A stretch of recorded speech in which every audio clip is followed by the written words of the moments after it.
ఏళ్ళు ఐఎస్బిలోనే ప్రణీత్ రావు తిష్ట 2 special rooms కేటాయించుకొని అధికార దుర్వినియోగం. నాటి ప్రభుత్వ పెద్దలు చెప్పినవే కాకుండా సొంతంగా రియల్టర్లు వ్యాపారుల ఫోన్లు ట్యాపింగ్.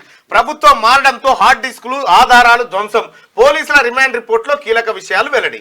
ఐఎస్బి మాజీ డీఎస్పీ ప్రణీత్ రావు ఫోన్ ట్యాపింగ్ తో పాటు మరో 3 రకాల నేరాలు చేసినట్టుగా పోలీసులు రిమాండ్ రిపోర్ట్ లో పేర్కొన్నారు. మొత్తం ఈ వెలమలంతా కూర్చొని ఫోన్లు ట్యాప్ చేసుకుంటా. మీకు చెప్పన్నా, నాకు కనీసం ఇంకొక 10-20 మంది వెల్మ ఆఫీసర్లు తెలుసు.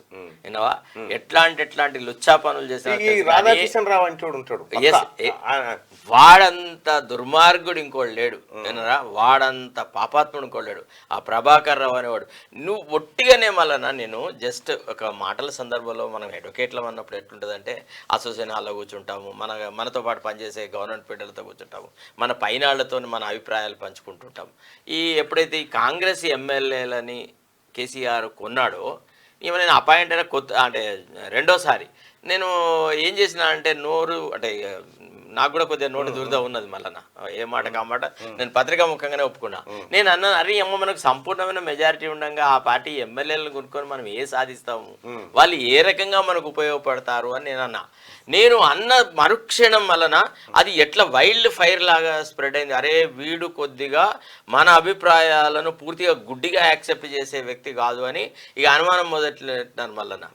అంటే నేను అనేది ఏంటంటే, ఈ ఆఫీసర్లు ఇప్పుడు ఈ ఇన్వెస్టిగేషన్లు ఇంకా వస్తాయి, ఇంకా 10-20 పేర్లు మనకు తెలిసినవి ఉన్నాయి. వినవా?